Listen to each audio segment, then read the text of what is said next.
2022 में जब रशिया ने यूक्रेन पर हमला तो वेस्टर्न मीडिया ने लगभग तय मान लिया था कि वेस्टर्न सैंक्शंस रशिया की इकोनॉमी को चंद हफ्तों में कोलैप्स कर देंगे। बीबीसी, सीएनएन और द गार्जियन जैसी हेडलाइंस में यही गूंज थी कि पुतिन के पास पीछे हटने के अलावा कोई ऑप्शन नहीं बचेगा, मगर 3 साल बाद रियलिटी ठीक उसके उलट निकली। 2022 में रशिया की जीडीपी ग्रोथ करीब 3% थी, जो 2024 तक बढ़कर 4.1% छू गई।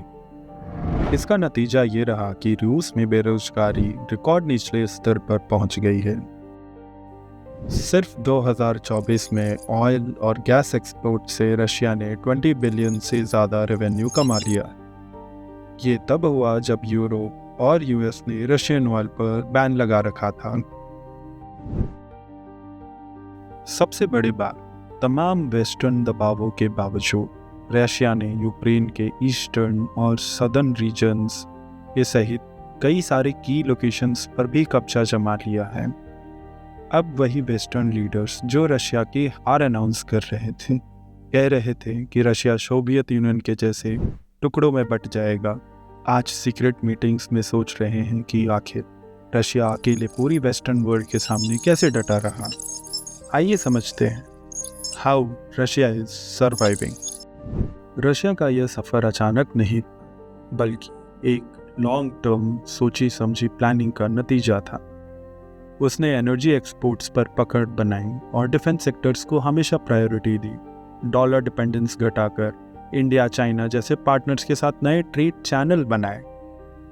2014 में जब क्राइमिया एनेक्सेशन हुआ, तभी से वेस्टर्न कंट्रीज रशिया को आइसोलेट करने की कोशिश कर रही। शुरुआत में असर भी दिखा, जैसे रूबेल की गिरावट, इंस्टीट्यूशंस का डिस्टेंस बनाना, लेकिन असली मूड 2022 में यूक्रेन वॉर के वक्त आया।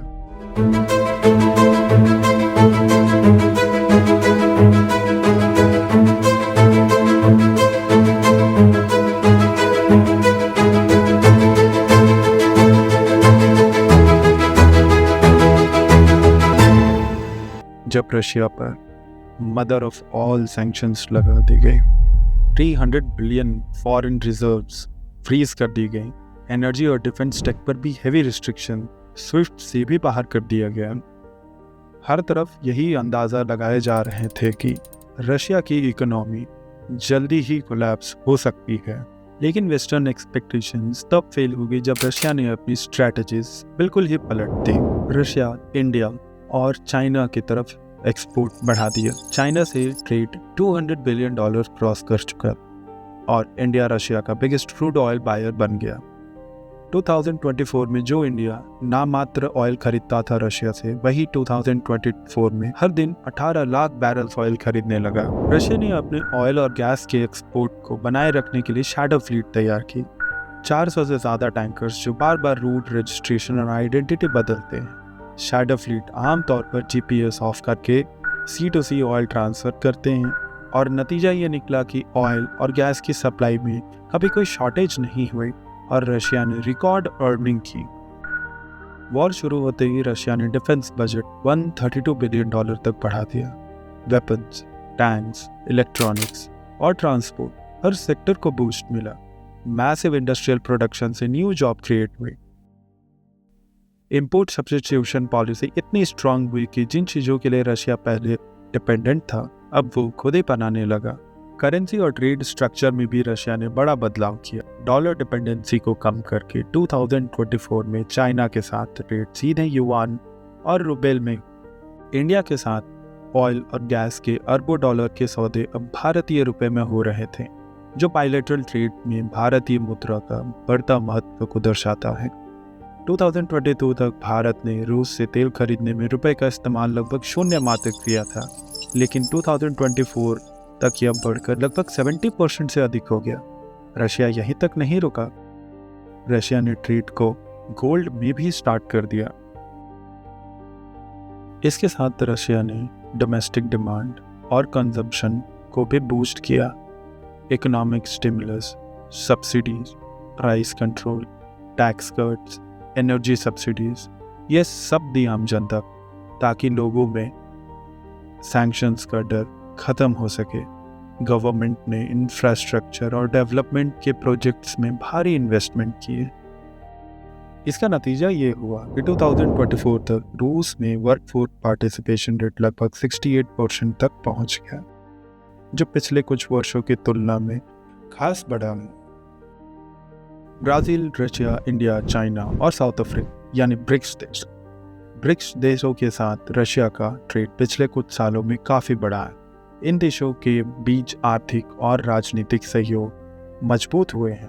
ब्रिक्स, जो 26.7% of the world surface area cover करता है, जो 41.5% ऑफ ग्लोबल पॉपुलेशन है, जो 25% of world total economic output है और जिसका कॉम्बाइंड जीडीपी $25 ट्रिलियन तक है। ब्रिक्स देशों ने डॉलर पर अपनी डिपेंडेंसी कम करने के लिए अल्टरनेटिव पेमेंट सिस्टम और साझा करेंसी पर विचार करना शुरू कर दिया है, जिससे रूस को वेस्टर्न फाइनेंशियल सिस्टम पर निर्भरता कम करने में मदद मिल सकती है।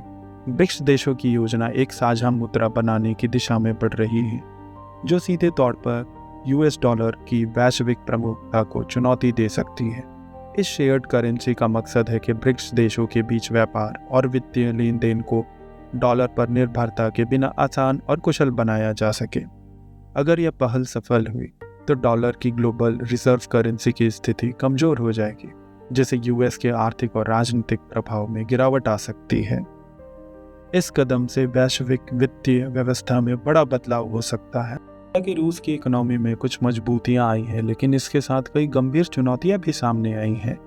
सबसे बड़ा दबाव युद्ध की वजह से पूरे देश की रिसोर्सेज और स्पेंडिंग कैपेसिटी पर भारी असर डाल सकता है। दूसरी बड़ी चुनौती रूस के लिए है एडवांस टेक्नोलॉजीज और क्रिटिकल इक्विपमेंट्स की कट ऑफ। वेस्टर्न सैंक्शंस ने रूस को महत्वपूर्ण तकनीकी उपकरणों और कंपोनेंट से वंचित कर दिया है, जिसमें high-end semiconductors, aerospace components, sophisticated softwares और मैन्युफैक्चरिंग मशीनरी शामिल हैं। ये चीज़ें आधुनिक इंडस्ट्रियल और मिलिट्री उत्पादन के लिए अत्यंत आवश्यक हैं। रशिया को मिलिट्री इक्विपमेंट्स और वेपन सिस्टम टेक्नोलॉजीज में भी भारी प्रतिबंधों का सामना करना पड़ रहा है। पश्चिमी देशों ने रूस के advance defence system, missile technologies और क्रिटिकल डुअल यूज टेक्नोलॉजीज के निर्यात पर रोक लगा दी है। इससे रूस को अपनी सैन्य क्षमताओं को अपग्रेड करने में दिक्कत आ रही है और वह अपनी रक्षा उद्योग की पूरी क्षमता का उपयोग नहीं कर पा रहा है। इसके परिणाम स्वरूप रूस को अपनी सैन्य परियोजनाओं के लिए वैकल्पिक स्रोत खोजने पड़ रहे हैं। रशिया यूक्रेन को अपनी सिक्योरिटी के लिए एक बफर जोन यानी सुरक्षा क्षेत्र समझता है, क्योंकि नेटो का विस्तार धीरे धीरे रशिया की बॉर्डर के करीब आ गया। रशिया को चिंता है कि अगर नेटो के मेंबर कंट्रीज यूक्रेन के साथ जुड़ गए तो रशिया की बॉर्डर्स के पास नेटो की फोर्सेस बहुत नज़दीक आ जाएंगी, जो उनके सिक्योरिटी के लिए थ्रेट हो सकता है। इसीलिए रशिया ने अपनी कंट्री की सिक्योरिटी बढ़ाने के लिए यूक्रेन में अपनी मिलिट्री प्रेजेंस को मजबूत किया है। रशिया चाहता है कि यूक्रेन एक ऐसा क्षेत्र बने जो सीधे नेटो और रशिया के बीच बैरियर का काम करे। यह स्ट्रैटेजी रशिया को सिक्योरिटी देती है। इन सुरक्षा चुनौतियों और पश्चिमी सैंक्शंस के बावजूद रशिया ने मजबूत इकोनॉमिक रेजिलियंस दिखाई है।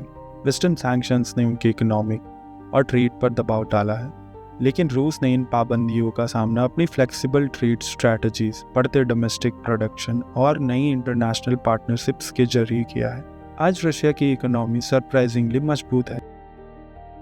अमेरिका अगले कुछ महीनों में रूस पर और कड़े सैंक्शंस लगाने की योजना बना रहा है।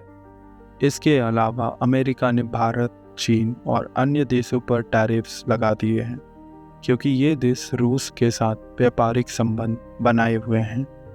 रूस की इकोनॉमी इन भारी प्रतिबंधों और टैरिफ्स की वजह से ज़रूर प्रभावित हुई है। व्यापार में रुकावट और संसाधनों की कमी उसकी आर्थिक वृद्धि को नुकसान पहुंचा रही है। रशिया ने सैंक्शंस के दबाव को कम करने के लिए अपने ऑयल और गैस एक्सपोर्ट्स पर बड़े डिस्काउंट्स देना शुरू कर दिए हैं। दूसरी ओर देश के नागरिक और पॉलिटिकल लीडरशिप पूरी तरह से क्रेमलिन के साथ खड़े हैं। भारी आर्थिक दबाव और युद्ध की मुश्किलों के बावजूद रशिया की जनता में एकजुटता और देशभक्ति की भावना मजबूत है, जो रूस को आंतरिक स्थिरता प्रदान करती है। यह मजबूत समर्थन रूस को सैंक्शंस और इंटरनेशनल दबाव के बावजूद टिके रहने और अपनी मिलिट्री और इकोनॉमिक रणनीतियों को सफलतापूर्वक लागू करने में सक्षम बनाता है।